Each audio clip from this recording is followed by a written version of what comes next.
Allez, c'est parti, donc on va commencer une petite aventure sur Stalker Gamma. Donc, on va prendre son temps, on va expliquer au fur et à mesure de quoi le jeu parle, quelles sont les factions, quel est l'univers de Stalker, les armes, les monstres, tout ce qu'il faut. Il y a beaucoup de choses à voir, donc on va y aller progressivement. Donc cette aventure va être assez particulière, étant donné que Stalker est un jeu très complexe, très complet, très fourni. Et moi c'est ma deuxième, presque troisième je dirais plutôt, licence préférée qui existe. C'est très large, il y a beaucoup de choses à voir. Donc déjà, on se retrouve sur la page de création de personnages. Donc ici, on va avoir le choix de beaucoup de choses différentes. La première chose qui peut sauter aux yeux déjà, c'est des petits problèmes avec les lettres qui ont des accents, c'est rien du tout, c'est un petit mode, donc on s'en fiche. Donc il y a pas mal de factions différentes. Chaque faction au sein du jeu va être assez différente sur les relations qu'elles vont entretenir avec d'autres factions, justement, les avantages qu'elles vont donner et les inconvénients évidemment. Et il va y avoir une petite différence aussi pour ce qu'on va appeler l'équipement de départ. Et légère aussi pour l'inventaire de départ qui est automatique. Donc déjà ce qu'il faut voir c'est que Stalker, qu'est-ce que c'est? On va faire une version d'introduction, d'intronisation dirons-nous, quelque chose de simple. Donc Stalker c'est un jeu qui a été créé dans les années 2000, je n'ai plus la date exacte, mais milieu des années 2000, 2005, 2006, quelque chose comme ça à peu près. Et Stalker Gamma du coup, c'est un mod pack, donc une série de mods, je crois qu'il y en a 500 et quelques, qui sont réunis les uns avec les autres pour pouvoir créer, c'est 2007 exactement, l'univers de Stalker. Et donc c'est un mod pack Stalker Gamma, où il y a plein de mods qui sont réunis les uns sur les autres, de manière fonctionnelle, ce qui est quand même assez fou. Alors il est possible d'avoir des petits bugs, mais c'est quand même assez rare. Et ici du coup c'est monsieur Grox qui a fait un mod pack automatique. Bien sûr il n'y a pas que lui, ils sont très nombreux à travailler sur le mode. Et les différents modes, c'est des modes sur des modes, voilà. C'est des rajouts qui prennent de base les 3 premiers jeux de Stalker. Donc Stalker c'est une licence avec 4 jeux actuellement. Donc il y a d'abord Stalker Shadow of Chernobyl qui est le premier qui est sorti du coup. Ensuite on a Stalker Clear Sky, puis Stalker Call of Pripyat, et là récemment, l'année dernière exactement, fin d'année dernière, le studio a sorti son dernier opus qui est Stalker 2, si je ne me trompe pas c'est Earth of Chernobyl, l'anglais est magnifique. Et donc qu'est-ce que c'est Stalker? C'est une œuvre qui est inspirée du coup d'auteurs, je crois que c'est les frères Staprovski, je n'ai plus le nom exact, qui parlent d'individus qui se rendent dans une région du monde qui a subi un événement majeur. Cet endroit où ils se rendent, où il y a eu cet événement extra dimensionnel, dirons-nous, cet endroit s'appelle la zone. Et la zone, du coup, est habitée par une énergie, un pouvoir, quelque chose qui l'a traversée et qui a changé la réalité elle-même. Et les Stalkers sont les individus qui se rendent dans cette zone pour pouvoir trouver ce qu'on appelle des artefacts. Alors les artefacts sont des choses du quotidien des fois, ou juste des pierres qui vont devenir, ça peut être aussi des plantes, des morceaux d'un rien du tout, on les verra justement dans le jeu, qui vont avoir des propriétés c'est presque de la science-fiction, c'est presque de la magie même si on peut dire, Et les stalkers du coup se rendent là-bas pour récupérer ces artefacts et les vendre ou les utiliser bien sûr. Mais sur le marché, ça bouleverse la science, les normes de toutes les sociétés, le monde. Il y a des artefacts capables de faire des choses complètement folles. Et on les verra justement au fur et à mesure. Et donc ici, c'est une variante un peu de l'univers de base qui avait été créé. Et ici, on suit cette zone qui s'est créée lors de l'événement de la centrale nucléaire de Tchernobyl en Ukraine. Et du coup, l'explosion du réacteur, il y a eu plusieurs événements majeurs très étranges qui se sont produits au cœur du réacteur de Tchernobyl. Et en fait, ça va être l'élément plus ou moins catalyseur, le départ d'une série d'événements cataclysmiques et scientifiquement incompréhensibles qui vont créer la zone. Et donc nous allons incarner un stalker, un personnage qui va se rendre là-bas. Sauf qu'il y a beaucoup de factions. Les gens se battent pour différentes raisons, le contrôle ou l'utilisation, voire même vous verrez la vénération de la zone elle-même, pour des raisons qui leur sont propres. Au milieu de tout ça, il y a d'autres éléments, donc il y a évidemment les artefacts que tout le monde chasse, les gens courent après les artefacts pour pouvoir les avoir et s'entretuent parfois. Il y a aussi des entités, donc là on va avoir des entités physiques ou des entités étranges qu'on va découvrir au fur et à mesure, dont par exemple les très célèbres mutants. Donc il y a certaines créatures qui vont muter à cause des radiations de la centrale de Tchernobyl, mais pas que. Et ça va faire des créatures un peu terrifiantes et horribles. Et enfin, on va avoir une dernière partie qui est très centrale, qui sont les anomalies. La zone est habitée par des anomalies. Ce sont des manifestations étranges de la zone. Et elles sont toutes uniques, elles sont très bizarres et elles ont leurs règles propres. Il faut s'habituer à elles et savoir les remarquer, les voir parfois, parce que certaines sont presque invisibles mais sont bien réelles. Et elles ont un impact toutes réel sur le monde qui les entoure, les êtres qui les traversent ou qui passent proche d'elles. Donc nous, on va commencer. Donc moi, le jeu, je le connais vraiment bien. C'est un univers que j'ai énormément visité, je l'ai même poncé, on peut dire. J'ai fait les anciens jeux. Celui-ci, donc Stalker Gamma, c'est ils ont compacté les 3 anciens jeux dans une nouvelle formule un peu différente, un peu rénovée. C'est une expérience très unique. Et ici, du coup, il y a plusieurs factions. Donc, ici, nous avons ce qu'on va appeler les patchs. Les badges, en gros, les symboles, les blasons de chacune des factions qui habitent la zone. Alors, il en manque. Sur un autre modpack, j'avais débloqué les autres factions qui se mettront en bas ici. Mais ici, nous avons les factions, on va dire, presque les plus communes, j'ai envie de dire, les plus nombreuses. Donc, chacune de ces factions va avoir son propre symbole, ses propres objectifs et a des relations spécifiques avec d'autres factions. Alors, c'est le bordel au début quand on commence à jouer, on est perdu, faut reconnaître les symboles et des fois ça peut nous mettre dans des situations très compliquées, surtout quand on tire sur quelqu'un qui est théoriquement notre allié. Là ça va plus du tout. Donc, les premiers sont presque, j'ai envie de dire, les plus célèbres. Donc ce sont ce qu'on va appeler les solitaires en français, les loners en anglais. Donc, bref historique, allons-y. Les solitaires ou stalkers indépendants préfèrent ne pas s'aligner sur les différentes factions présentes dans la zone. La grande majorité des occupants de la zone appartiennent à cette confrérie officieuse, choisissant de vivre leur vie sans se laisser entraîner par les idéaux d'autrui. Donc là, on va dire que c'est pas tous forcément des loups solitaires. Des fois, les solitaires entre eux vont quand même s'aider. Mais les solitaires, c'est un peu, je rentre dans la zone illégalement, parce que évidemment vous doutez bien que l'État ne veut pas que vous rentriez dans cet endroit anormal et plein d'objets qui valent des millions. Et je décide de survivre par mes moyens. Je deviens automatiquement un stalker indépendant, un stalker solitaire, un loner.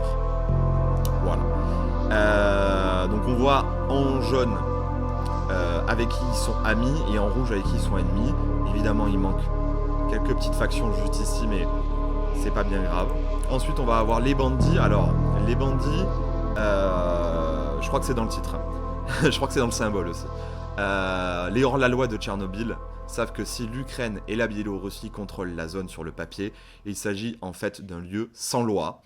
Les bandits sont des tueurs, des voleurs et d'autres membres de la pègre qui exploitent cette situation. Alors il n'y a plus de musique, on va la remettre. Qui exploitent cette situation, profitant de l'état anarchique de la zone pour se soustraire à la loi et poursuivre leurs activités illicites. Bon, en gros là-dedans on va avoir des psychopathes, on va avoir des tueurs, on va avoir des voleurs, on va avoir des contrebandiers, on va avoir un peu de tout. Et ils ont pas beaucoup d'amis, hein, très clairement, ils sont potes avec les mercenaires et la liberté. C'est une faction donc évidemment, logiquement, assez dure à jouer. Ensuite on a Clear Sky. Alors, vous n'avez pas besoin de tous les retenir, hein. Je vais les nommer, comme ça, ils sont là, ils sont dans l'air, mais c'est déjà bien. Donc on va appeler en français Clear Sky le Firmament. C'est une organisation scientifique et paramilitaire indépendante qui se consacre à l'amélioration de la compréhension générale de la zone tout en protégeant ses secrets les plus meurtriers. Et autant dire qu'il y en a des secrets terribles. Bien que le groupe se soit effectivement dissous après l'échec d'une expédition à la centrale nucléaire il y a 7 ans, les quelques survivants ont fini par redonner à la faction son envergure d'antan. Alors, pas vraiment totalement, en tout cas au début, mais ils se refont, on va dire. Ils se refont. Il faut voir que du coup, si vous avez suivi, le deuxième jeu qui est sorti officiellement s'appelait Clear Sky. La faction s'appelle en anglais Clear Sky, donc le firmament. Donc c'était énormément centré sur l'intrigue et les histoires qui s'en sont suivies. Donc on va continuer avec Le Devoir, faction que je pense on va jouer. C'est ma faction préférée du jeu. Elle est au coude à coude avec une autre faction bien différente, on va dire. Donc Le Devoir, quelle faction c'est? Alors en symbole c'est une espèce de cible rouge, effectivement. Enfin, moi ça me fait penser à une cible. Je suis pas très clair là-dessus. Le Devoir est une organisation paramilitaire qui mène une guerre contre la zone elle-même, qu'elle considère comme un incubateur d'horreur indicible qui menacerait le monde entier si elle n'était pas contrôlée. Ils ont longtemps été en conflit avec la liberté en raison de leurs idéaux opposés. Donc, déjà, on a plus ou moins une explication très très courte et très simple. Le Devoir, c'est une faction qui considère que les anomalies, les mutants et les fanatiques de la zone sont un danger pour le monde, pour l'humanité, pour beaucoup de raisons, et apportent un trouble terrible. Et il faut éradiquer tout ça, il faut stopper la zone, parce que la zone progresse, la zone évolue, la zone tue, et il faut y mettre un terme au nom du bon sens et de la logique, j'ai envie de dire, mais au nom de la sécurité principalement. Et donc, ils ont un aspect un peu, effectivement, militaire, donc paramilitaire. Sont pas des vrais militaires, ils travaillent pas directement pour l'État ukrainien, contrairement à leurs très bons amis principaux qui sont juste là, qui sont les militaires eux-mêmes. Donc là, les militaires font référence aux troupes internes du gouvernement ukrainien, au détachement de Spetsnaz et aux stalkers commissionnés. Voilà. Pour sécuriser la frontière entre la zone et le monde extérieur, ils ont une approche très stricte et sont connus pour tirer à vue sur toute personne non autorisée. Et donc ici, ça nous permet de voir qui est autorisé selon la législation. Du coup, c'est Le Devoir et les écologistes. D'ailleurs, allons-y, enchaînons tout de suite avec les écologistes. Donc, les écologistes, on va dire que ce sont... On remet la musique. Ce sont nos amis les scientifiques. C'est pas des écolos qui veulent sauver la planète dans le côté pollution, mais sauver la planète de la zone. En tout cas, la comprendre. Parrainés par le gouvernement ukrainien, les écologistes sont un corps officiel de scientifiques et d'assistants de terrain sous contrat qui étudie la zone dans l'espoir d'exploiter son potentiel pour le bien de l'humanité. Donc, là c'est très large. C'est très très large. Il y a beaucoup de choses à analyser, à comprendre. Les radiations, les mutants, les mutations elles-mêmes aussi, les anomalies et les artefacts, sans parler évidemment des artefacts qui sont la plaque tournante de la zone, l'élément central. Et d'autres choses un peu étranges. Bon, c'est une faction un peu sombre dès qu'on commence à fouiller un peu dans les tiroirs, mais en soi ils sont là pour le bien de l'humanité, bien sûr. Ensuite on va voir la liberté, donc là ce sont nos amis, ils sont très caricaturés par certains gens qui jouent au jeu. C'est nos Rasta Ganja, ça fume de la marijane, ça consomme de la cocaïne, ça prend d'autres sortes de drogues, mais il y a une bonne raison derrière tout ça, et je vais y venir. Les membres de la liberté sont des anarchistes et des casse-cou qui se battent pour un accès non réglementé à la zone, considérant la zone comme un miracle à partager et se trouvant par conséquent en conflit permanent avec le devoir qui veulent éradiquer la zone, c'est logique, c'est QFD. Du coup, eux, bon, à part le fait que c'est vrai que parmi eux il y a des anarchistes, il y a des casse-cou qui sont potes avec les bandits, par exemple, il y a la liberté, ils sont dans une ancienne base militaire qui est désaffectée, qu'ils ont récupérée par des conflits et d'autres choses diverses. Je ne vais pas m'étaler là-dessus. Mais le problème c'est que cet endroit est en frontière avec une partie de la zone qui affecte par des effets psychiques leur cerveau, qui les rendent fous, qui leur font entendre des voix et qui les font souffrir et voir des choses qui n'existent pas. Et donc, pour lutter contre ça, et ça marche, la consommation de cannabis et d'autres produits narcotiques permettent de survivre à ces émissions psychiques et de contrer les effets de la zone. Donc, il y a une sorte d'explication, mais malgré tout, il y en a qui... Bon, c'est compliqué quand même. C'est compliqué. Ensuite, on va avoir les mercenaires. Donc les mercenaires appartiennent généralement à une compagnie semi-libre de combattants professionnels. Des clandestins, ces clandestins sont issus de toutes sortes de nationalités. Il y a beaucoup de voix anglaises dans ma faction, vous verrez. Et de milieux, et vendent leurs services de vétérans à quiconque est prêt à payer. On ne sait pas qui les a engagés pour rentrer dans la zone, ni pourquoi ils y ont des intérêts. Bon, moi je les appelle souvent les ricains, c'est un peu péjoratif dans un aspect, mais dans un sens, ils parlent tous en anglais, souvent avec un accent plutôt effectivement Amérique du Nord, clairement. Et eux, bah du coup, ils sont là, d'ailleurs, il y a du coca, la bouteille de coca qu'on peut prendre au départ avec eux. Et puis même les armes, du coup, c'est des armes plutôt, voilà, on voit, il y a marqué United States dans l'origine de l'arme. Donc bon, là, c'est des mercenaires. Ils viennent ici pour des raisons toutes un peu personnelles, dirons-nous. Hop, on remet la musique, bien sûr. Et ils ont des alliés, ils sont alliés avec les bandits, eux aussi, avec la liberté, le firmament et les écologies, donc d'autres scientifiques, bien sûr. On continue.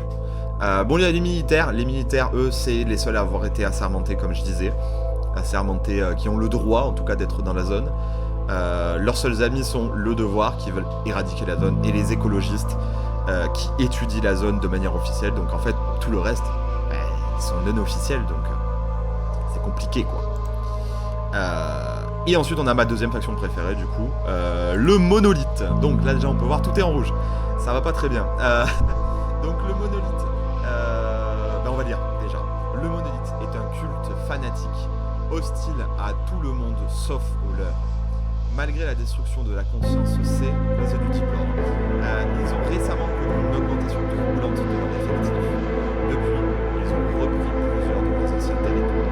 Donc, recommandé pour les joueurs avancés uniquement, évidemment, parce qu'on n'a pas du tout d'amis, enfin presque. C'est une faction très unique parce qu'en fait, on va dire, c'est plus ou moins perçu comme les méchants. Ils vénèrent la zone, ils vénèrent un objet spécifique qu'on appelle monolithe, qui est au cœur du sarcophage de la centrale de Tchernobyl. On en parlera plus tard. Donc, j'avais pas mal hésité à vous proposer une histoire autour des solitaires. C'est recommandé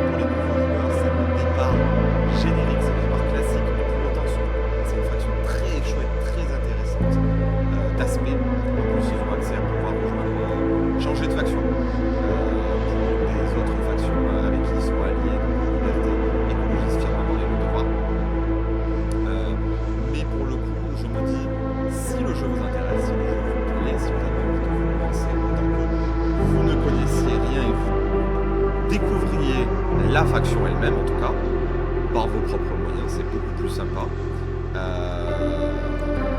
Sans compter qu'il y a pas mal de bonus et de facilités très intéressantes avec cette faction, dont la seule faction, je crois, à ma connaissance en tout cas, à avoir un tutoriel au début pour vous expliquer les bases du jeu et vous laisser aussi un peu vous entraîner, un petit peu vous chauffer. Donc nous on va partir sur le devoir. Le devoir c'est ma faction de cœur. Donc déjà avec qui sont-ils alliés? Du coup nos chers amis du devoir qui veulent exterminer la zone, les mutants et les fanatiques. Ils sont alliés avec le firmament. Donc le firmament, je vous rappelle que ce sont des chercheurs qui ont connu un coup dur et eux ils veulent comprendre la zone. Les écologistes qui veulent faire avancer le progrès mondial et le savoir mondial. Du coup ils sont amis avec eux. Ils sont amis avec les solitaires, donc les stalkers qui errent dans la zone sans trop de permis ou de droits. Et les militaires qui eux contrôlent justement les droits et les permis et la zone elle-même. Ils sont ennemis donc avec les fanatiques monolithes, les bandits, les mercenaires et la liberté, parce que évidemment c'est on va dire leurs ennemis idéologiques principaux si on peut dire. Voilà. Donc allons-y, on va commencer tout ça. Avant ça je vais expliquer quelques bases assez claires et assez simples, des bases sur comment ça va se passer cette histoire. Donc cette histoire peut s'arrêter très facilement, très aisément même j'ai envie de dire. Peut-être même dans cette vidéo est la première et la dernière de cette aventure-là. Et donc pourquoi? Parce que nous allons jouer non pas comme un jeu normal, on va jouer avec une difficulté supplémentaire. On va utiliser ce qu'on appelle le mode Iron Man. Donc le mode Iron Man est une fonctionnalité qui supprime vos sauvegardes de jeu en cas d'échec. Vous êtes libre d'effectuer autant de sauvegardes que vous le souhaitez, mais la mort entraîne la suppression de toutes les sauvegardes effectuées par ce personnage. Qu'est-ce que ça veut dire? Ça veut dire que si vous mourrez, tout ce que vous avez fait, cette aventure, votre personnage, s'il meurt, il est mort. C'est terminé. L'aventure est terminée. Pour lui, il faut recommencer une nouvelle histoire, une nouvelle aventure, peut-être avec une nouvelle faction. L'avantage, c'est que le jeu a une sacrée rejouabilité avec son nombre conséquent de factions évidentes. Donc, voilà ce qu'on va utiliser. Évidemment, si vous commencez, n'activez pas le mode Iron Man, surtout pas. C'est pas une bonne idée du tout. On va activer le mode Iron Man. On va le mettre en une seule vie, pas plus. Si on est mort, c'est terminé. Fin de l'histoire. Il y a d'autres modes très intéressants pour pouvoir ne pas s'ennuyer très clairement sur le jeu. Je vois pas comment on s'ennuie sur ce jeu, clairement. Pour moi, c'est pas possible. On va pas activer le mode feu de camp qui nous oblige à sauvegarder auprès d'un feu de camp. Je trouve ça trop handicapant à certains moments de l'aventure. Il n'y a pas de feu de camp à porter et il faut les allumer. C'est compliqué, c'est pas pratique. On a déjà une difficulté qui est massive avec ça, on va pas se mentir. Et on va pas augmenter le gameplay ni la difficulté de la progression. La progression est déjà assez dure. Le jeu est déjà bien comme il est. On va déjà s'amuser et c'est déjà assez dur comme c'est, bien sûr. Donc le portrait, on va choisir à quoi ressemble un peu notre stalker. Il y a pas mal de petits choix sympathiques. Moi avec cette faction je prends toujours le même. Je prends celui-ci, il est magnifique. Voilà, avec son petit masque à gaz, sa petite capuche et son petit symbole du devoir. Donc le devoir, le schéma couleur assez simple, c'est une espèce de noir-gris, des quelques parties argentées et du rouge. Vous verrez que il y a pas mal chacun a plus ou moins quand même un schéma couleur. On les comprend aisément un petit peu ici quand même. Voilà, les libertés on est plutôt sur du vert, les mercenaires sur du bleu, les bandits sur un noir total. Les solitaires c'est pas forcément du jaune, mais il y a une espèce de moutarde quand même qui est présent. Donc, comme ça on va enlever. On va mettre le nom. Notre stalker va s'appeler. Alors, les stalkers dans la zone ont des noms très uniques, vous allez le voir, je vous montrerai. Le mien en tout cas va s'appeler... Hop. J'arrive pas à écrire. Le renard. Voilà. Petite référence au Petit Prince. Et du coup, on va commencer au seul endroit où on peut commencer, qui est Rostock. Vous verrez ça tout à l'heure. Et donc, on va s'équiper. Alors, il y a beaucoup de choses à dire sur l'équipement. Il y a beaucoup... Moi je sais que j'aime beaucoup quand je regarde des anglophones jouer à Stalker. J'aime beaucoup les écouter expliquer qu'est-ce qu'ils prennent et pourquoi ils le prennent. Moi j'aime pas trop expliquer ce genre de détails, je trouve ça un peu futile. Donc basiquement, on va partir quand même sur l'armure de base, la plus légère. C'est juste une veste en cuir en fait, basiquement. Donc en bas, comme vous pouvez le voir, donc elle vaut 50 points, cette armure. Et il me reste du coup 1650 points. Voilà, si je la pose, je suis à 1700. J'en ai besoin, je la prends. On remet la musique, bien sûr, de fond, c'est toujours agréable. Ensuite, on va se prendre quand même le kit de masque à gaz, donc le PBF reconditionné. Donc c'est un masque à gaz pas terriblos, mais parce qu'en fait, il protège que des radiations, comme vous pouvez le voir en bas. Résistance radiation, c'est pas mal, mais c'est tout ce qu'il fait. Et il y a beaucoup de dangers, comme vous pouvez le voir. Il y a le balistique, hop, que ça bouge plus. Voilà. Le balistique, la brûlure, l'électricité, le chimique, radiation, psychique, choc, explosion. Voilà. Comme vous pouvez le voir aussi ici, ça protège de rien du tout. On est vraiment juste sur pas grand chose.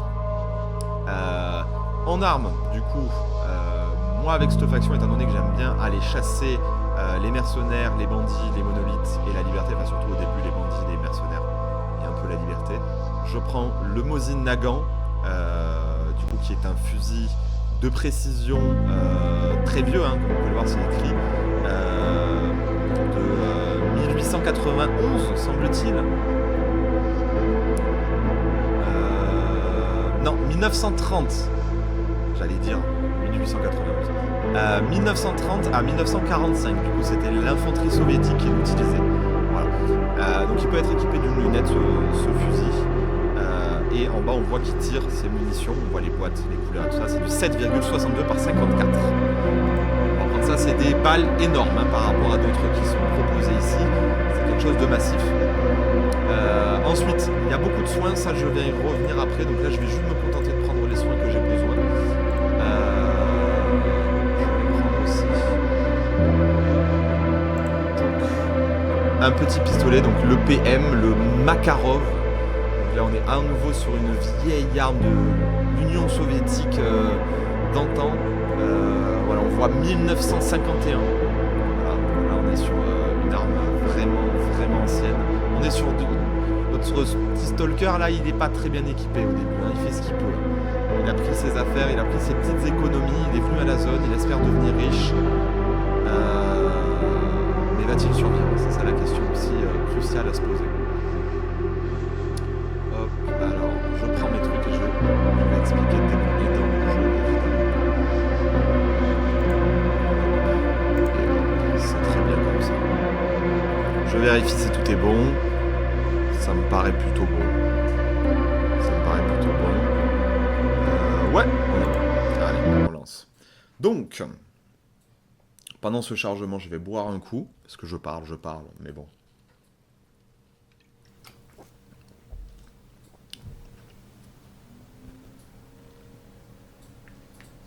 Alors, donc, on va commencer gentiment. Donc là, ce qu'on va faire, c'est qu'on va simplement faire, je pense, une petite quête, à moins qu'on tombe dans des péripéties durant la route. Donc déjà, Stalker, c'est pas un monde ouvert. Il y a des zones de chargement entre différentes régions. Il y a des chargements. Mais ce qu'il faut voir, c'est que les PNJ, personnages non joueurs, vos alliés, vos adversaires et même les monstres voyagent, font leurs propres activités, ont leurs propres quêtes, font leurs propres événements. C'est fascinant à voir, vous le verrez. Il n'y a rien qui est jamais pareil. Il y a tout le temps quelque chose qui se passe dans la zone elle-même, j'ai envie de dire. Et en plus de ça, il y a des événements très spécifiques, comme les émissions. On va en parler aussi. Rien à voir avec les émissions télé. Qui se produisent dans la zone. Et il y a toute une écologie de la zone. Il se passe des choses. Il se produit des événements continuellement. Donc là, ce qui va se passer, c'est que on va aller prendre les quêtes. Je vais vous expliquer un peu l'équipement de base. Et on va aller partir pour un petit début d'aventure. Et une fois que ça sera fait, il y aura peut-être, qui sait, si le Stalker survit, en tout cas, d'autres petits épisodes où l'on verra notre cher renard s'aventurer dans les régions de la zone et réussir peut-être à gagner de l'argent, trouver des artefacts, qui sait, affronter les autres factions ennemies, devenir un stalker célèbre. Il y a un système de réputation qui est très important. Et pour ça, il faut qu'il survive. Il faut qu'il survive et ça va être un challenge. Je vais essayer de faire en sorte qu'il survive, bien sûr. Donc là, on peut voir en plus Stalker Gamma, on est à la version 0.9.2. Et du coup, moi, il y a un mode supplémentaire qui a été rajouté pour avoir une traduction française. Bon, elle est un peu foireuse. Je sais j'avais il y a longtemps une autre version de ce mode et la traduction était nickel. Là, ici, dès qu'il y a un accent, la lettre va devenir je crois, un N à vague. Quelque chose comme ça, c'est assez bizarre. Donc on peut appuyer, attention, les oreilles. Ça va ? Ça va, c'est très bien. Nous y sommes. Nous y sommes. On vient de se réveiller. On est rentré dans la zone. Donc, alors, on reçoit tout de suite un message en bas à gauche. Général Vorin, une tâche importante est disponible. J'ai besoin de volontaires courageux pour se présenter au colonel Petrenko et recevoir des nouveaux ordres. Bienvenue dans le réseau général des Stalkers. D'après les données disponibles, il y a actuellement 371 individus inscrits dans la zone. Parce qu'évidemment, il y en a plein qui ne sont pas inscrits. Je suis enregistré du coup dans la zone d'exclusion de Tchernobyl, le renard. C'est sous ce nom qu'on me connaît. Du coup, en haut à gauche, on va avoir le timer pour savoir où est-ce qu'on en est. Il commence toujours à 2 minutes pile, si je ne me trompe pas, ou 1 minute et quelques. Ça, c'est un petit bug du timer. En bas, tout en bas à droite de l'écran, on va avoir l'heure qu'il est. Il est actuellement dans la zone 8h20 à l'instant. Parfait. On a ensuite, tout en bas à droite, vous pouvez le voir, une mini-map, dirons-nous, avec une boussole qui va être très utile. En vert, on a le nord. Et en bas à gauche, c'est essentiel, on a notre barre de points de vie. Donc je vais l'expliquer rapidement pour que ça soit très clair, que tout soit bien compris. Donc on a en premier, tout en haut, il y a marqué PSI parce que c'est psychique. C'est notre santé mentale, notre santé psychique. Donc quand elle arrive à 0, bah, évidemment on meurt. Mais avant qu'elle arrive à 0, dès qu'elle commence à être attaquée et à descendre, on a des hallucinations auditives, on a des hallucinations, on n'est pas bien, ça va pas du tout. Et donc pour la remonter, il y a quelques produits pas terribles pour la santé qui permettent de la remonter véritablement plus vite ou de se protéger. Ensuite, on va avoir plein de petites barres, vous les voyez avec un bonhomme. Donc le bonhomme en fait c'est notre barre de points de vie. Vous verrez quand on prend des dégâts, elle descend cette barre sur le bonhomme. Et quand elle est à 0, bah, on meurt. Mais il y a d'autres manières de mourir aussi avant qu'elle soit à 0. Donc évidemment la barre de psy, si elle est vide, on est mort automatiquement. Je vais me déplacer en même temps. Voilà, on va observer cette magnifique pièce de viande brûlée en même temps. Et aussi, du coup, on a une partie en haut à gauche avec un H qui est head pour la tête. C'est en fait une deuxième barre de PV latérale qui est l'état de notre tête. Ensuite, on a à sa droite, le T, c'est torso, donc torse. Et ensuite, on a bras gauche, bras droit, jambe gauche, jambe droite. Si les jambes sont à 0, on ne meurt pas. Si les bras sont à 0, on ne meurt pas. Cependant, si on a ne serait-ce que la tête ou le torse à 0, on meurt. Même si on a des points de vie au maximum, même si on a la santé psychique au maximum, on meurt. C'est fini. En dessous de ça, on va avoir un petit symbole radioactif. Actuellement, la jauge est vide. C'est notre résistance aux radiations, à combien on est même irradié. À quel point les radiations nous affectent. De toute manière, vous verrez, il y a des effets visuels sur l'écran. Notre personnage se met à tousser, ça va pas bien, il crache du sang, quoi. Et en dessous de ça, on a un petit symbole d'éclair. En fait, c'est notre stamina, notre énergie générale du personnage. Voilà. Donc ici, on est au sous-sol un petit peu du commandement du devoir. Comme vous pouvez le voir, il y a des choses empaillées ici. Voilà, ça c'est une tête de chimère. C'est un sanglier de la zone, comme vous pouvez le voir. Les petits cochons de la zone, ils n'ont pas des têtes tout à fait normales, ils sont un peu énormes. Voilà, d'ailleurs ça c'est le reste d'un cochon. Ici on a un pseudo-chien. On a une carte de la zone d'exclusion de Tchernobyl. Et ici nous avons le général Vorin, du coup, qui est à la tête des opérations actuelles, un petit peu, et qui commande un petit peu le devoir depuis Rostock. Et d'ailleurs c'est ici que nous sommes, à Rostock. Pour m'expliquer de manière plus claire, on va déjà ouvrir l'inventaire. Donc, voilà notre petit inventaire. Ici, on a notre portrait, on a notre nom, on a notre faction, le symbole de la faction, notre grade, donc pour le moment on n'a qu'une barre, on n'est qu'un newbie quoi. On a notre argent, donc c'est des roubles, on en a 5000, les petites roublesses. Vous verrez que c'est assez particulier, ça n'a rien à voir avec les euros. Et ensuite ici on a notre équipement qui se trie un peu automatiquement ici. Là c'est nos poches, notre torse, tête, l'équipement de vision ou d'autres trucs de genre. Par exemple ici on peut ranger le couteau. Bon il l'a sorti dans ses mains mais voilà. On voit qu'il l'a en main. Wow, coup de couteau. On a un boulon. Donc le boulon, je reviendrai dessus plus tard, c'est essentiel. On a notre petit Makarov qu'on va ranger juste ici. Je préfère, c'est plus pratique pour moi. Notre fusil Mosin Nagant. Des raccourcis inutiles si vous voulez mon humble avis. Enfin moi en tout cas je les utilise pas. Parce que j'ai pas assez de touches. Ici c'est notre ceinture. J'en parlerai bien plus tard, c'est pas utile du tout pour le moment. Nos points de vie actuels, notre faim, et oui, donc on est à 96, si je mets le curseur quelque part par là, ça va peut-être expliquer. Voilà, peut-être. C'est pas très bien cadré, ça explique les points de vie, ok. Donc notre personnage, c'est notre stalker, a besoin de se nourrir, il faut manger. Donc par exemple, juste ici, j'ai une magnifique tuchonka au bœuf abakan.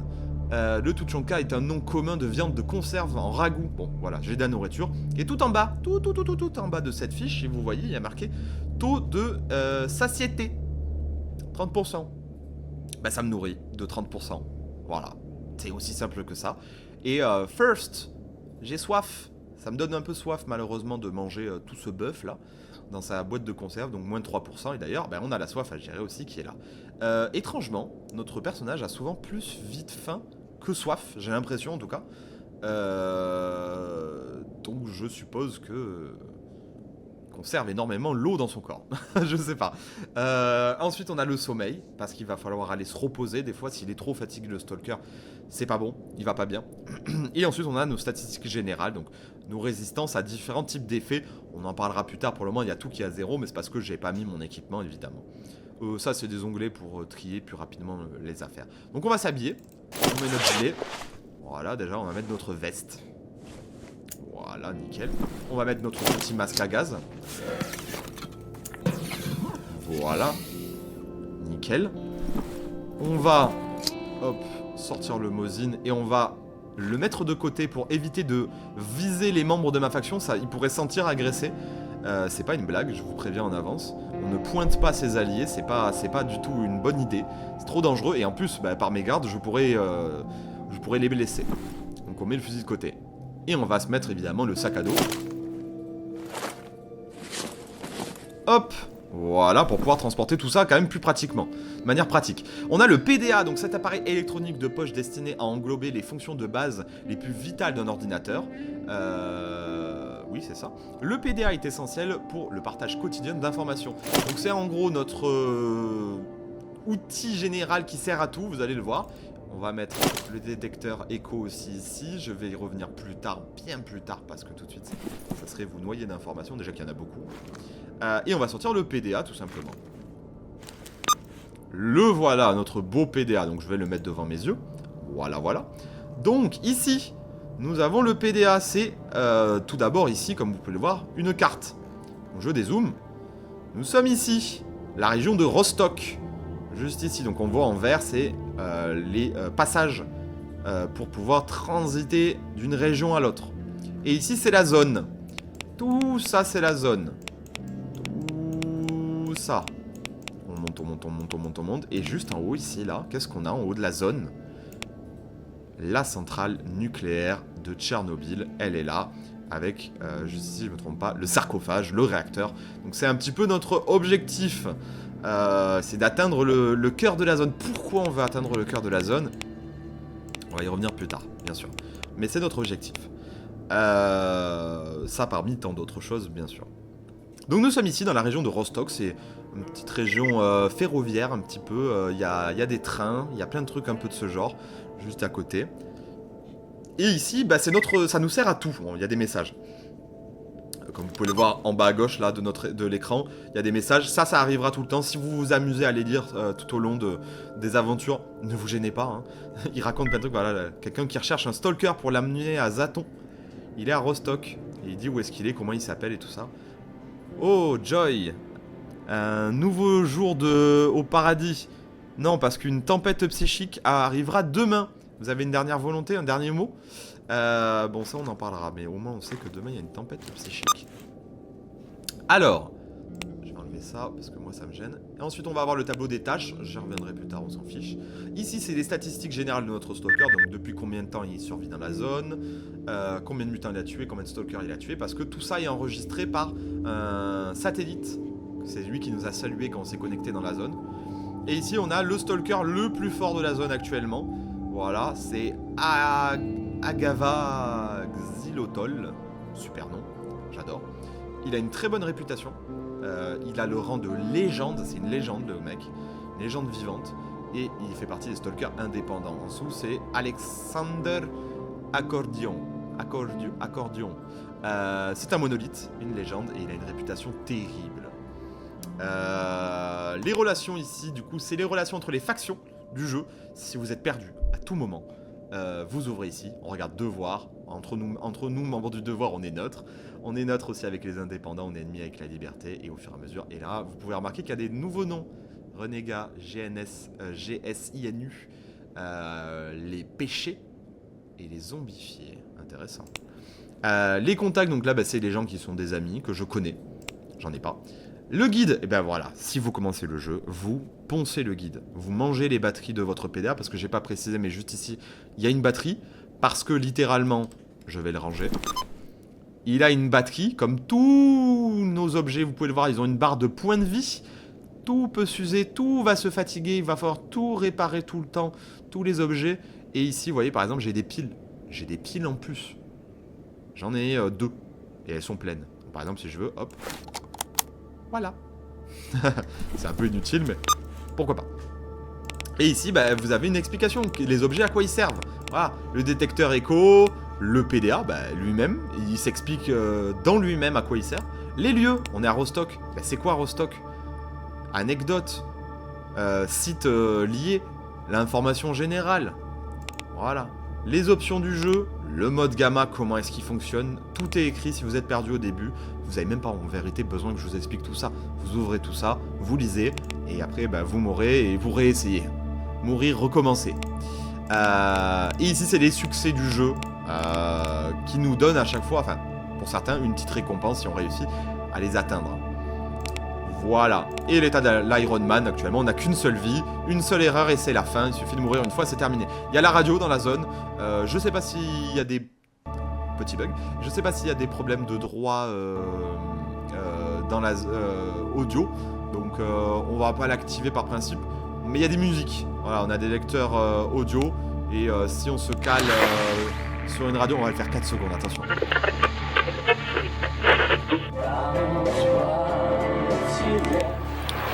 Voilà, c'est des musiques ukrainiennes et il y a d'autres musiques des pays de l'Est. En règle générale, il y a sur d'autres chaînes de radio, je crois que c'est celle-ci, il y a des musiques plutôt européennes, voire américaines parfois qui passent. Et ici, on a un récapitulatif des messages qui passent tout en bas à gauche de l'écran. Si on est perdu à un moment donné, ils sont tous ici. Voilà. Trêve de blabla, on va commencer à faire des choses. Bonjour général. Salutations Stalker.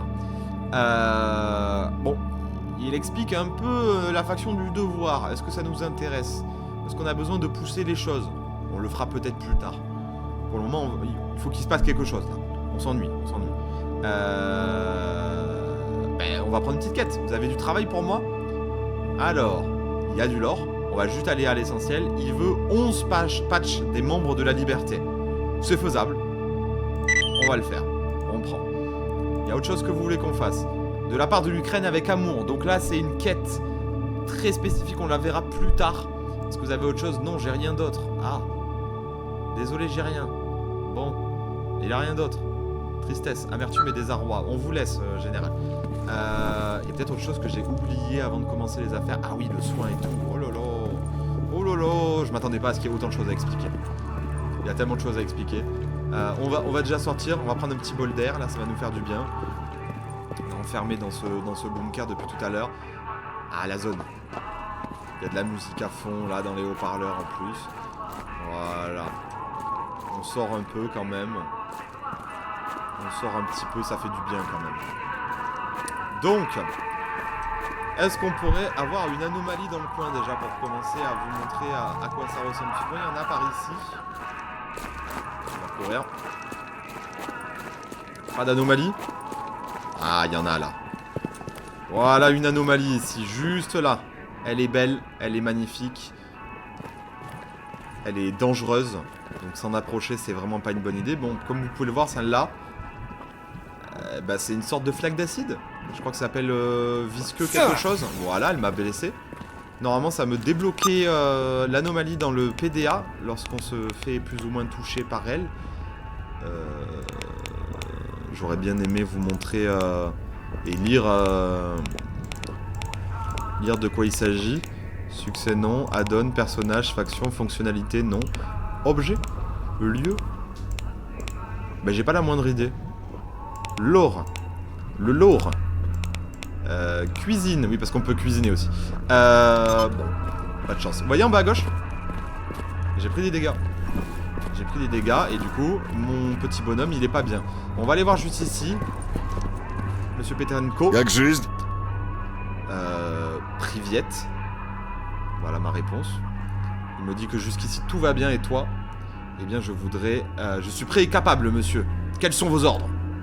Les priorités actuelles du devoir sont de 2 ordres. Premièrement, nous avons besoin de volontaires pour mener à bien une liste de missions importantes et remplir notre obligation d'aider ceux qui comptent sur notre assistance. Deuxièmement, nous avons des raisons de croire qu'un stalker influent est de retour.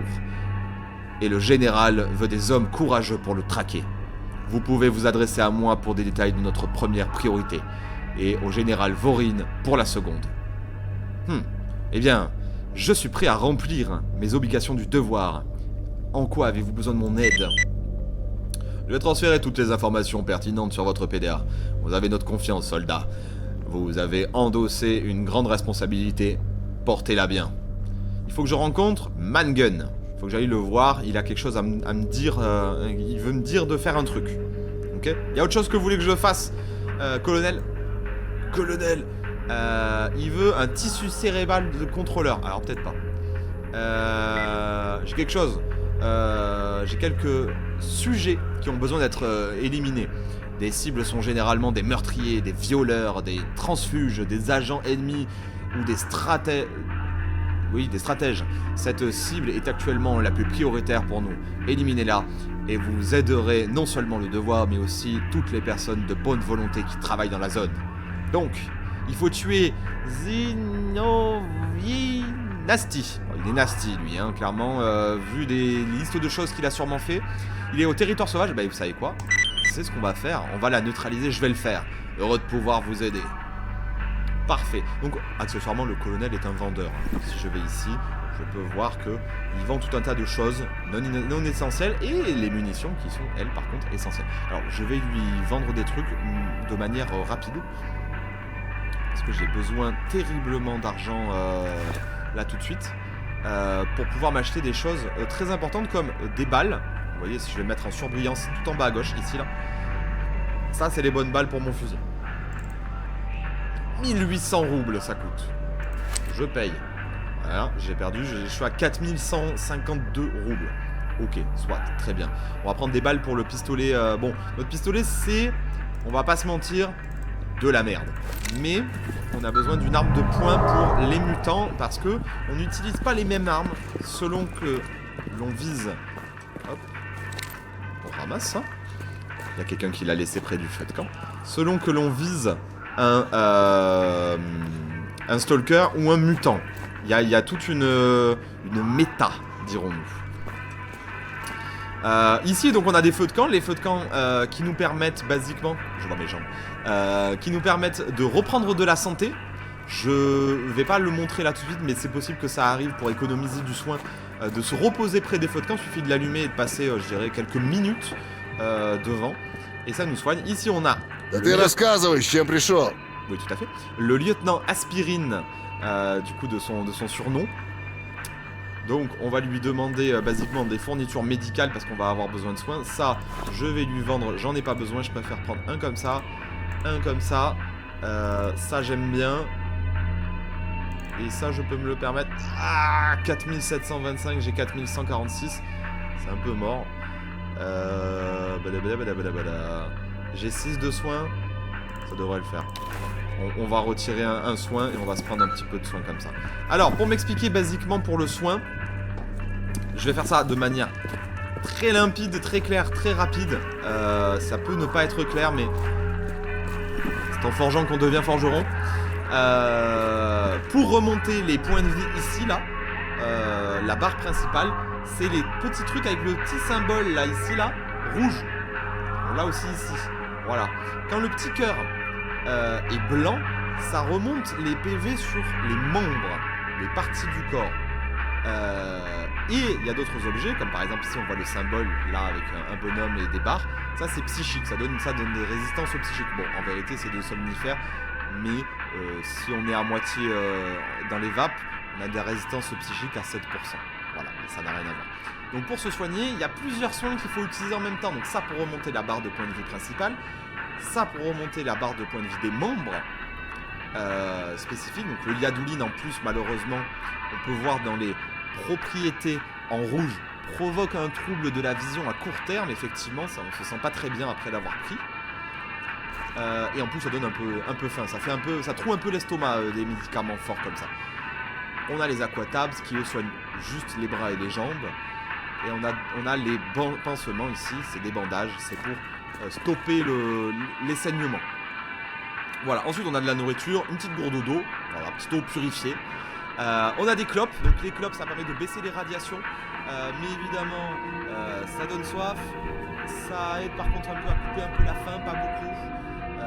Mais ça c'est essentiel, dès qu'on est irradié, on fume tout de suite pour pouvoir baisser les radiations. C'est essentiel d'avoir toujours des clopes sur soi, mais évidemment il faut des allumettes pour allumer ces clopes. Donc tout ça c'est des consommables, vous avez compris, ça va, on va les brûler, on va les fumer quoi. Pareil pour les médicaments, ça va partir vite. On a la vodka qui permet aussi de se donner une petite résistance aux radiations pendant quelques temps, mais évidemment on est en train juste de s'envoyer des énormes lampées de vodka au fond du gosier, donc autant dire que ça fait pas du bien partout où ça passe. Et après on a d'autres éléments spécifiques. Pour le moment on va se contenter d'aller flinguer ce gars qui est pas sympa dans le territoire sauvage. Il est bien bizarre, il a bougé, il est en train de bouger. Donc tout à l'heure il était ici c'est le territoire sauvage. Il monte actuellement ce monsieur, il se dirige vers là-bas. On va aller le chercher. Vous voulez de l'action, on va faire de l'action, on va aller flinguer ce gars. Hop. Voilà, on découvre des régions, vous voyez au centre d'écran le vestibule. Ici on a juste là des stalkers, un stalker qui est en train de se reposer. Il se parle à lui-même, tout va bien. C'est la folie de la zone, tout le monde est devenu timbré. Hop. Et on va se rendre directement aller chercher ce gars. Donc ici on est en train de sortir du camp de Rostock. Il y a pas mal de gens pour garder un petit peu l'endroit. Voilà les autres stalkers.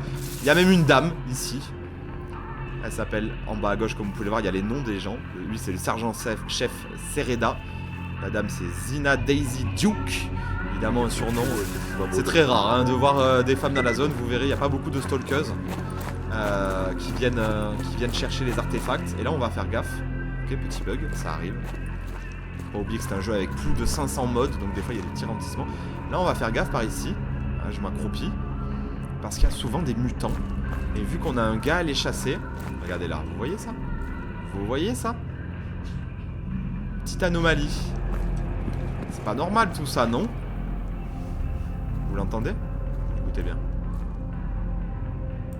Voilà, il y a une anomalie ici. Donc on va évidemment pas aller dedans. Ça c'est une certitude. On va récupérer un peu de matériel ici.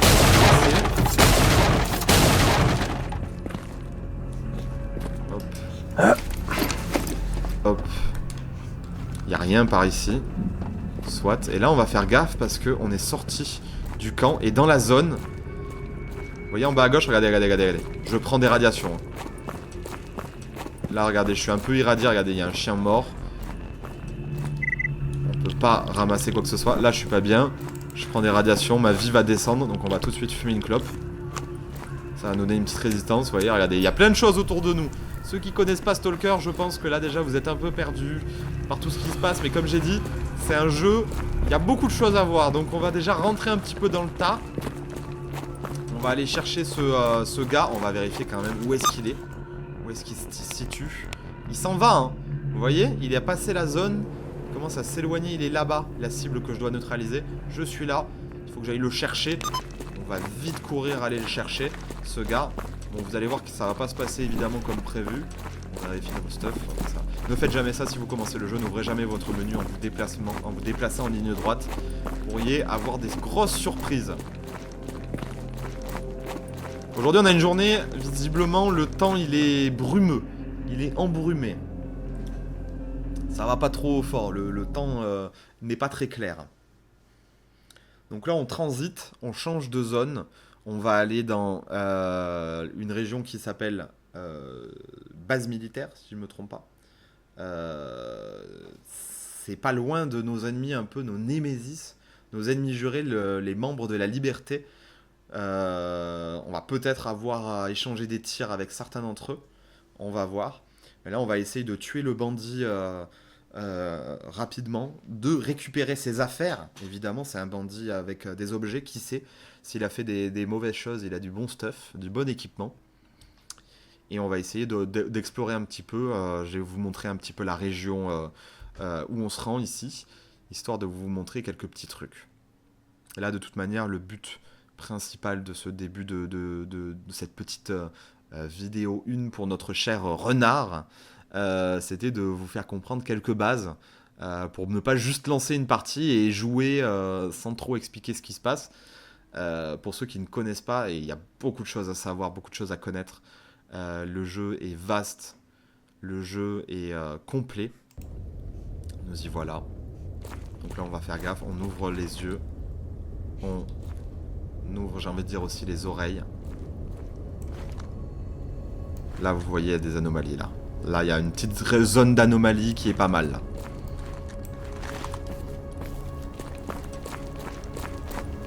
On va se déplacer rapidement d'un couvert à un autre. On sait qu'il est dans le coin. On va vérifier sur notre PDA. La géolocalisation. Ok, il est dans le village au Sansu. Donc on va s'y rendre rapidement. Ça tire à droite. C'est pas sur nous que ça tire. Ça tire sûrement sur des mutants. Je connais très bien le jeu, hein. J'essaye d'expliquer tout ce qu'il y a à expliquer, mais j'ai déjà fini le jeu. Donc j'essaie d'expliquer, c'est dur. Vous avez entendu? Ok, on commence avec un petit chien psychique, c'est parti. Pseudo-chien. Vous voyez, il est en train d'essayer de m'attaquer psychiquement, le chien. Attention les yeux. Il est là. Donc il y en a un qui est le vrai. Vous allez voir, là je viens de tirer sur un, je sais pas si vous avez bien vu. Il vient de disparaître. On va recharger, on va en profiter rapidement. Je ne le vois pas. J'ai tiré une balle de Mosin, c'était une mauvaise idée. J'en profite, je vais remplir le Mosin. Donc là c'est dur, hein. Faut que j'explique beaucoup de choses. Voilà, il est pas loin. Vous avez vu, il m'attaque. Il attaque mon esprit.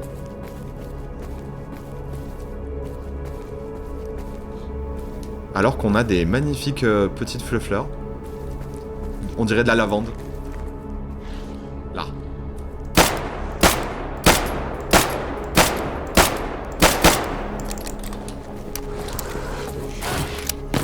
Hop. On l'esquive. On l'esquive. C'est un petit sac à PV, mais n'oublions pas que j'ai dit mon pistolet c'est vraiment de la merde. Ok.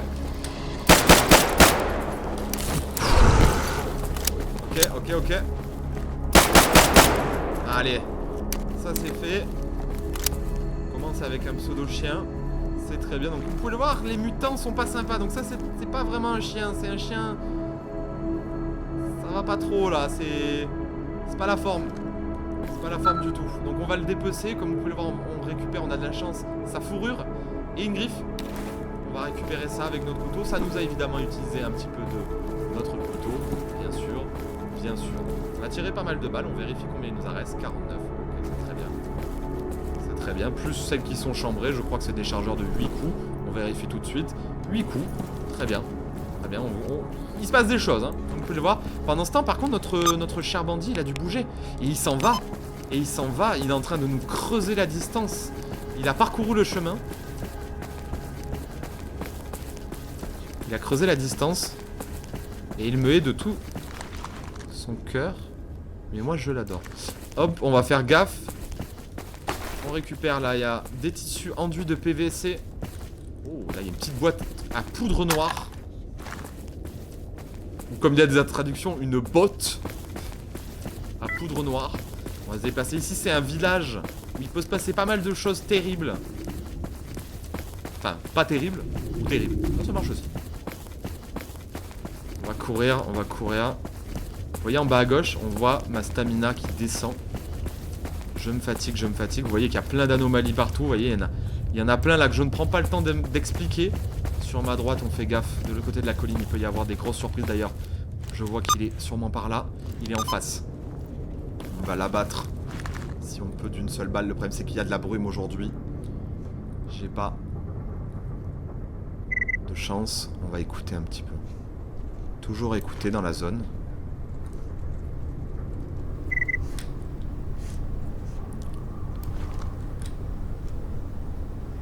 Toujours ouvrir ses oreilles. Voilà, vous voyez là-bas? Écoutez bien. Il y a des chiens par là-bas. Il y a sûrement une petite meute qui se balade. Et les chiens dans la zone sont très dangereux. Il faut jamais sous-estimer le moindre ennemi. Par exemple, si je vous disais que dans la zone, il y avait des chats.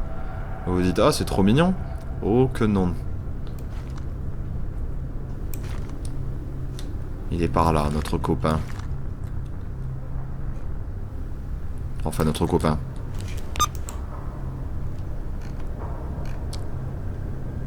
Eh bien...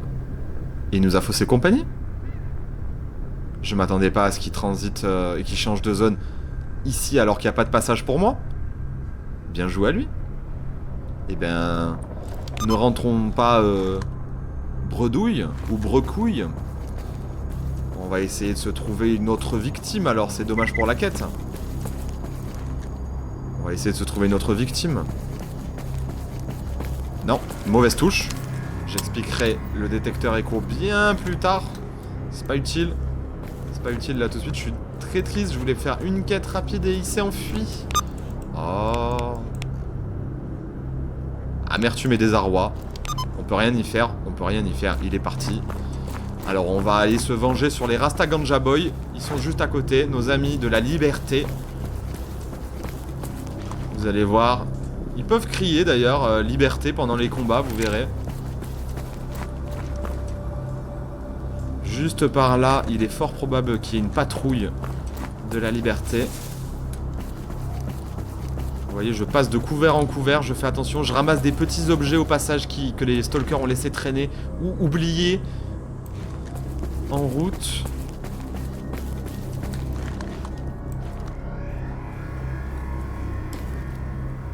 Juste là, on va avoir de la compagnie.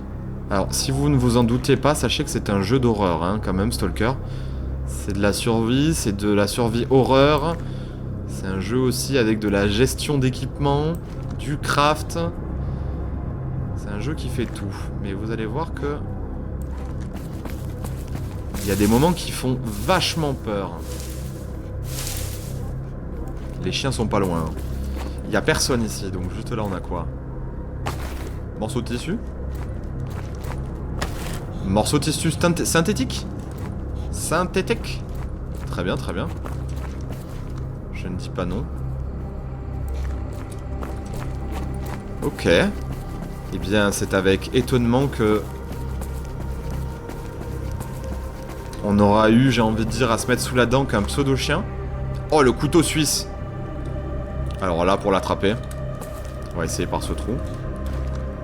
Yeah, je tends la main. Non. Donc on va essayer de passer comme ça. Hop. Hop.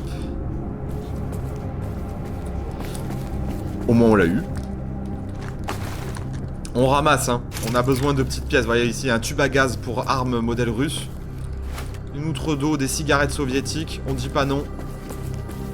Seul un fou dirait non.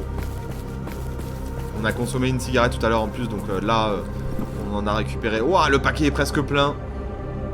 D'ailleurs, regardez, vous voyez cette jolie fourrure de pseudo-chien? Elle donne des résistances.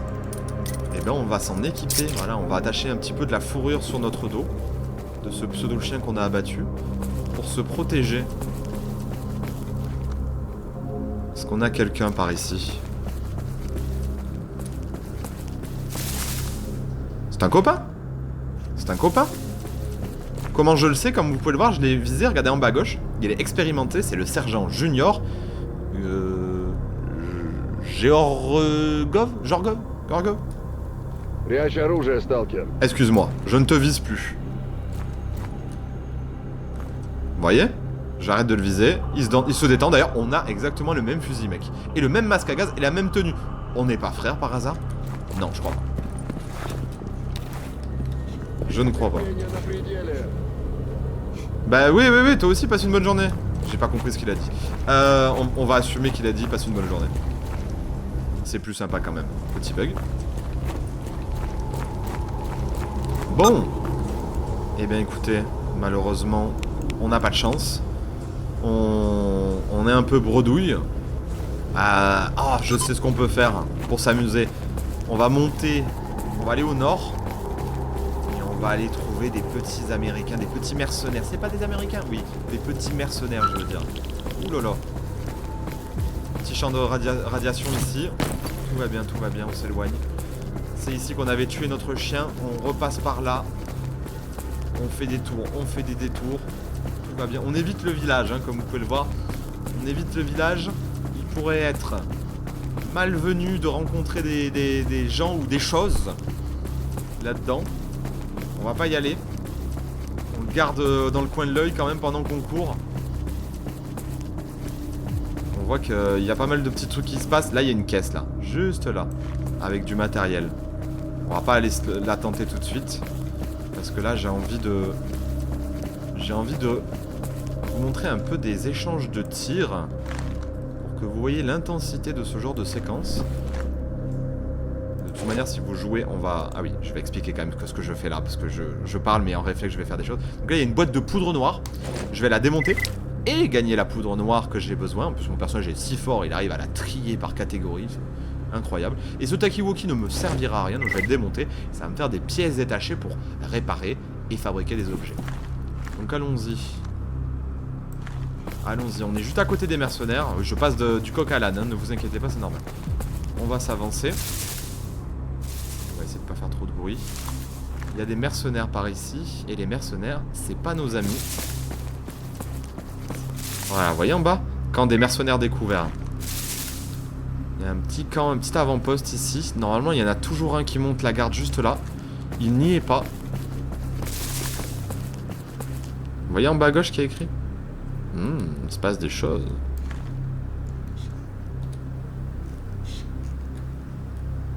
Vous le voyez, lui? Visiblement, je l'ai touché, mais il est pas mort.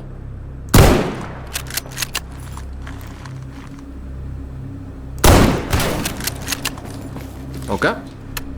Je suis très étonné. Je suppose que le grillage a absorbé le coup ou partiellement.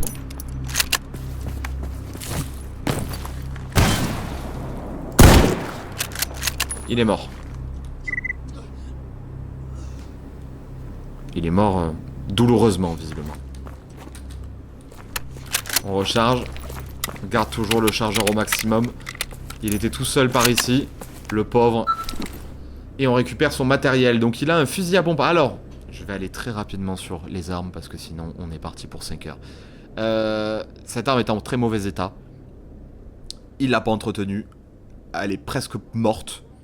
Mais il y a une pièce qui est à la limite un peu acceptable. Hein. Vous voyez tout en bas de cette petite fiche là qui s'ouvre. Il y a marqué 1 mode 51. Je sais que les gens qui connaissent pas du tout vont pas comprendre de quoi je parle. Mais en fait... je vais retirer une pièce de l'arme, donc démonter le mécanisme de déclenchement, il est à 51%. C'est vraiment pas terrible, normalement on ne les prend que quand elles sont à 60 minimum. Je vais la prendre quand même par conscience personnelle. Il a des roubles, je lui prends. Il a ses billets. Évidemment, Évidemment, il a un joint de cannabis. Eh bien, on va le prendre, hein. On va le prendre, on va en avoir besoin. Il a des ferreros rochers. Pop, pop, pop. Hop, hop, hop. On lui prend sa poudre à canon, on lui prend son patch essentiel, on prend ses balles. Il a un marteau à panne ronde. On prend, et il a un pistolet en très mauvais état. On vérifie s'il n'y a pas de balles chambrées. Il n'y a pas de balles chambrées. Ok, on a ramassé son matériel. Il est bien tout seul, il est bien tout seul. Eh bien écoutez, c'est parfait. C'est parfait. On va faire ça du coup. On va s'arrêter ici pour ce premier épisode qui est largement assez long. On a suffisamment placé les bases de la zone. On a vu un mutant, on a vu un stalker, on a vu des anomalies. On n'a pas vu encore des missions, on n'a pas encore vu beaucoup de choses, les artefacts, la recherche d'artefacts. Il y a des oiseaux, on peut abattre les oiseaux, manger les oiseaux. Bref, il y a beaucoup de choses à voir, il y a beaucoup de choses à faire. La zone est pleine de surprises. Je vous ai montré 20 mètres carrés de la zone. Je n'ai même pas fait une quête, ça j'avoue que c'est très triste. Oui, il y avait Mangun qu'il fallait aller parler. Dommage. Notre cher bandit qu'on devait tuer est monté au nord, ça se trouve il va mourir hein, là-haut dans cette région. C'est une région terrible, ici c'est la forêt rouge, on l'appelle la forêt rouge ou la forte rouge, malheureusement la traduction a bugué, mais c'est la forêt rouge ici. Une région terrible ici. Mais bon, ah oui, au fait si vous vous posez la question, quand j'ouvre mon PDA, le jeu n'est pas en pause. Hein. Regardez, je peux me déplacer avec mon PDA en main, donc quand je suis comme ça, je suis vulnérable. À tout moment, je me fais attaquer. Donc, en fait, on n'est jamais en sécurité nulle part. Même dans une base, la base peut se faire attaquer par des mutants ou quelque chose de genre. Bon, Rostock, c'est la base la plus sûre du jeu.